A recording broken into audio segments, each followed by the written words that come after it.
Good morning! Andito ang Tita Nora. Meron naman akong babahagi sa inyo ang paggawa ng pantalon na may dart. So, hindi siya pizza kundi dart. Tax. Sa ibang salita, dito naman sa Saudi ay binsa. Binsa ang tawag nila. So, ang sukat natin ay, ang waistline niya ay 30. Ang hips ay 38. And then, ang crotch line niya ay 12 and 3/4. And then, ang hip line niya mula sa waistline ay 8.5. And then, ang knee niya ay 10. Ang bottom ay 9 and 3/4. So, start na tayo. So, as usual, quit muna tayo dito sa taas. So, ito na yung pinakagilid natin, ha? Ito na yung pinakagilid natin. So, guguhit tayo.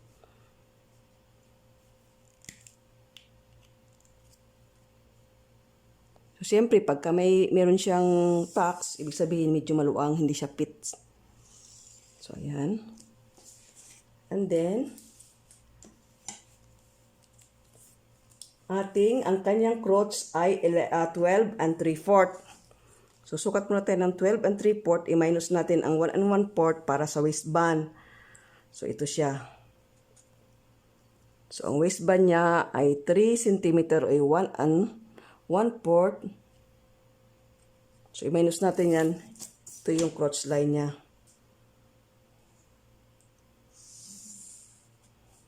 So, and then, mula dito, sukat tayo ng 8.5. So, yan yung kanyang hip line. So, kung alis natin doon, mula doon sa 9 and 3/4. Mula sa waist. So, nag-minus tayo ng 1/4. So, 9 and 3/4. Kung dito tayo susukat mula sa guhit na ito ay 8.5. So, yan yung hip line niya. Yung pinaka mabintog. So, ayan. And then, ang hips niya ay 10. 9.5 kasi 38. So, 9.5, no? So, 9.5. So, mark it na 9.5. So, itong ituturo ko sa inyo ay, ito ay may plate, may tack sa likod na 2 at sa harap ay 1. So, kapag gagawa tayo ng ganitong may plates, may tacks, magpa-plus tayo ng 1/2 inch. So, yung 9.5 niya ay magiging 10. So, yan, 10. Kapag ka may binsa, ha, magdagdag tayo sa harap ng 1/2 inch. So, ayan. So, make it. Yan. Lagyan mo ng guhit na pag ganito. Yan. So, ayan na siya, no? Dito muna tayo sa taas. And then, yung ating haba ng pantalon ay depende sa haba, pero ang haba nito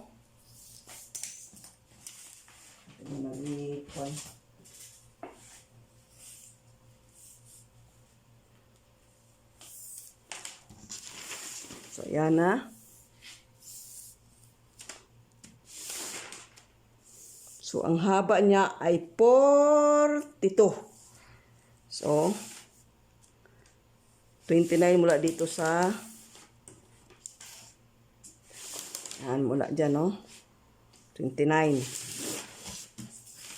So, maliit yung ating lamisa, kaya hinihila-hila ko lang. Basta, ang importante, kung paano ang pagkuha dun sa taas. Diba? Pagkuha sa taas ng kanyang atin na siyang guhitan. So, hanggang dito yung pantalon. Ito lang tayo, ha. So, yan na yung guhit. Yung mga guhit na. At yung knee niya, yung tuhod, ay hatiin natin ito. So, hanatin na 29. So, ang 29 ay 14.5. And then, umakyat ka ng 1.5. So, ha, hatiin itong mula dito sa crotch hanggang doon sa bottom. Hatiin.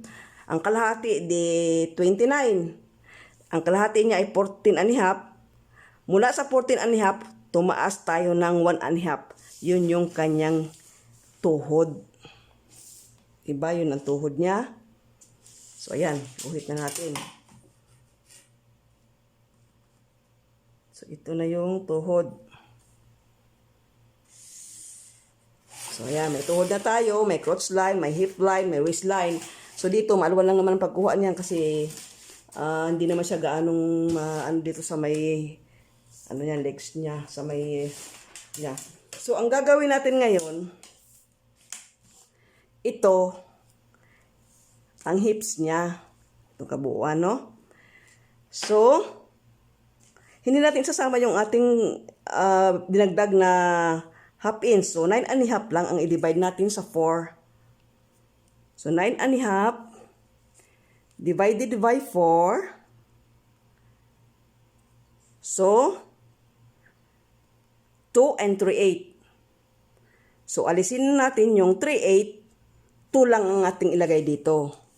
Dahil yung 3/8, idagdag natin sa crotch line ng likod. So, dito, 2 lang ating ilagay ha. 2. Ayan. So, 2 lang yung ilagay natin. So, para maintindihan ninyo. Kasi, nung sa una kong nagkamali ako doon, hindi ko na-explain na idadagdag doon sa likod. Nagdiretso na ako ng 2. Hindi ko sinabi yung labis ay idagdag doon sa likod.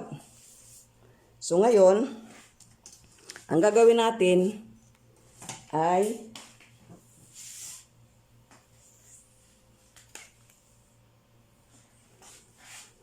ayan o. So ayan. Kailangan sukatin ng 2.5 or 1 inch. Yun. At doon natin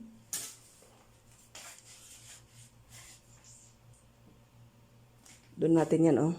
So, ang paglagay niyan, pag ganyan, oh. Dito ka manggagaling sa hip line. So, pag ganyan ang pagkuha ng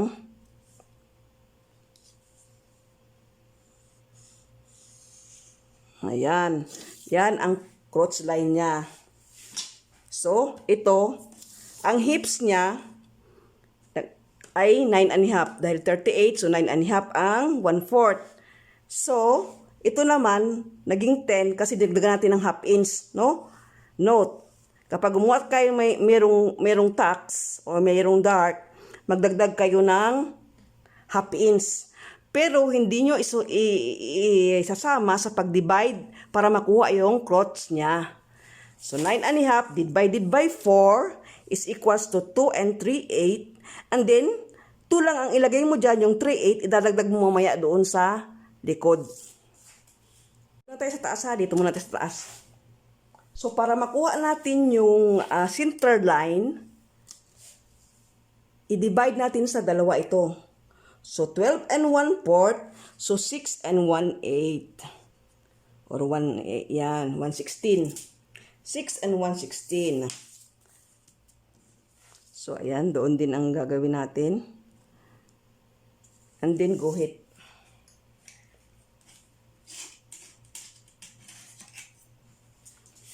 Guhit natin dyan para makuha natin ang center line or green line. So, mahalaga yan. So, ayan. So, ayan na. Sa taas muna tayo. Dito mamaya tayo sa baba, ha. So, dito na tayo sa baywang niya. Sa baywang niya,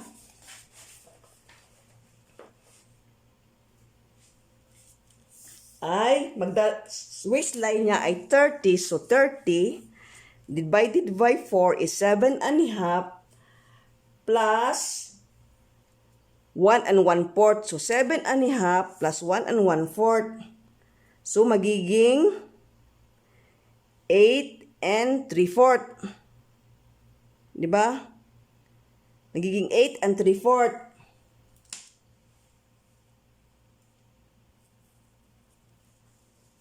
So, dito, para makuha natin yung 8 and 3/4 dito, babawas tayo ng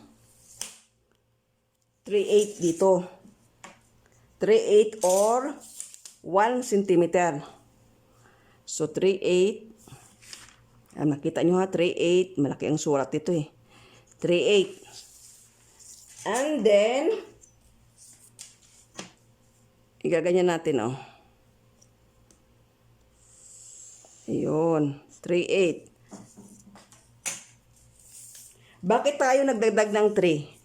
So, 7.5 minus plus 3 centimeter or 1 1/4 kasi doon sa dart niya. So, ang gagawin natin ngayon doon, nag-minus na tayo ng, pumasok tayo dito ng 3/8 or 1 centimeter, magbaba rin tayo ng 3/8 or 1 centimeter. So, ayan.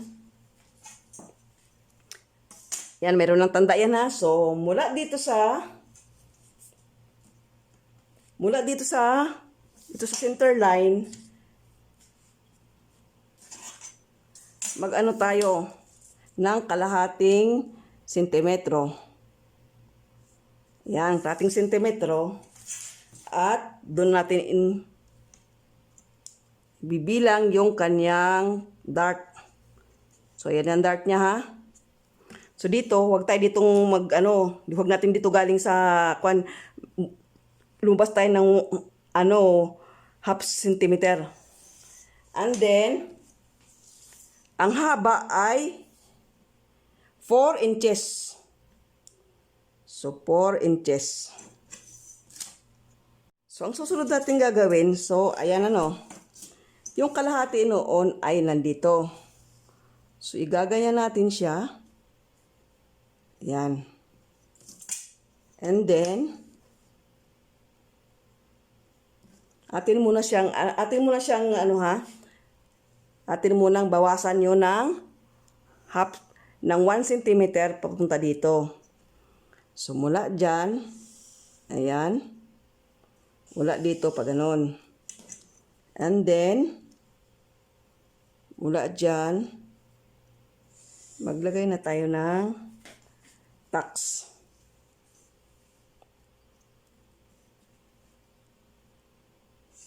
So, ang tacks niya ay 4 inches.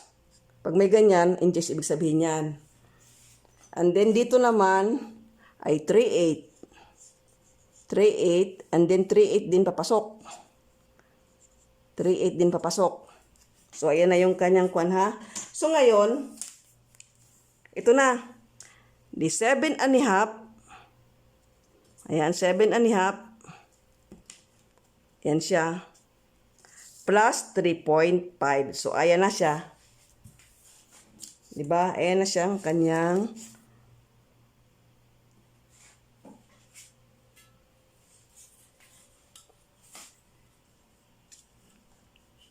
so, ayan na siya ha. Ayan na yung kanyang gilid. So, tapos na tayo dito sa taas. Tapos na tayo sa taas, no? So, dito naman tayo ngayon sa baba. So, ang gagawin natin, idiretso natin itong sukat. Ayan o. Dito. Ayan. Malaki talaga ang talab nito eh. Yun, ganun din. Dito, ganun din. So, idiretso na natin ang guhit ng center line. So, ayan ang center line. So, alalahanin natin, harap itong ating ginagawa ha. Ayan. Harap. So, medyo laki-laki natin ito. Baka mamaya kapusin tayo. Ayan. So, nandito na tayo sa tuhod. Ang tuhod niya ay 10. So, lagay natin dyan 5, 10. And then, ang kanyang bottom, teka, atin muna siyang bumitan na para hindi kayo So, ayan na. Ayan. And then dito, ganoon din.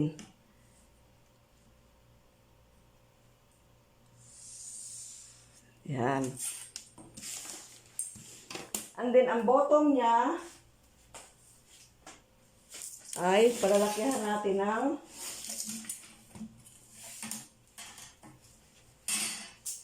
magbabawas tayo ng dito. Alay ko po.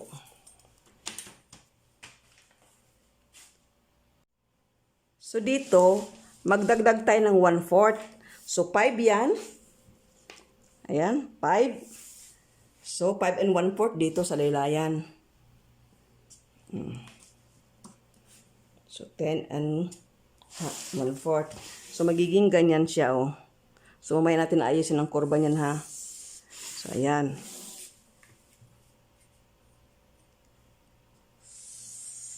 So, medyo pabel kaunti ang laylayan.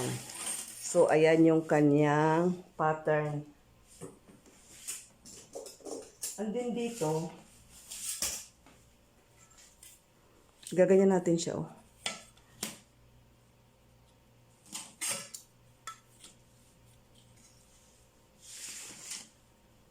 Kaya kailangan meron kayong sauce, ganyan, oh.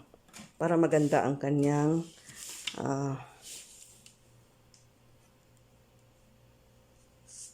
maganda ang kanyang shape. So, ayan. And then, dito, hatiin natin yan, ha. So, 13 and 3/4. So, 6 and 3/8. Pumasok tayo ng 3/8.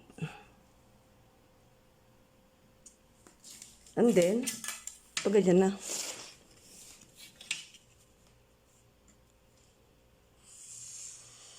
Yan, para may shape.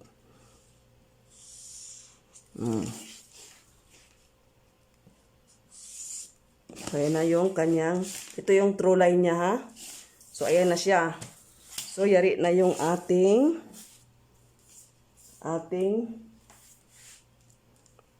so, 3 and 3/4, 7 and a half. So, ayan. So, dito, magiging ganyan siya.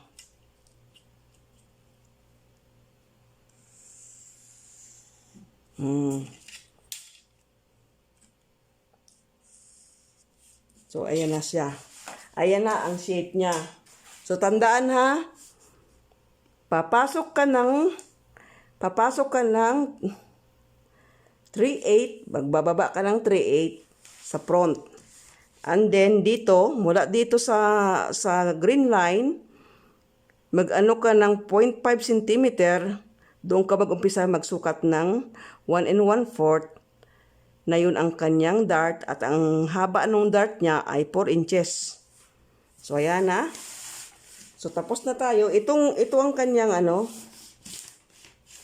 ito, lagyan ko, ha.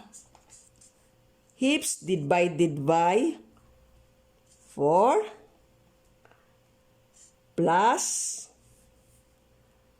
1/2 an inch. Hips divided by 4. So, yung hips ay na-divide na ng 4, no? So, 38 siya. So, 9 and a half. I-divide mo siya sa 4 plus 1/2 dahil ito yung kanyang pinaka-hips dito sa hip line. So, sa halip na 9 and a half lang, magdadagdag tayo ng 1/2 dahil kailangan medyo maluang siya dito dahil meron tayong tacks dito.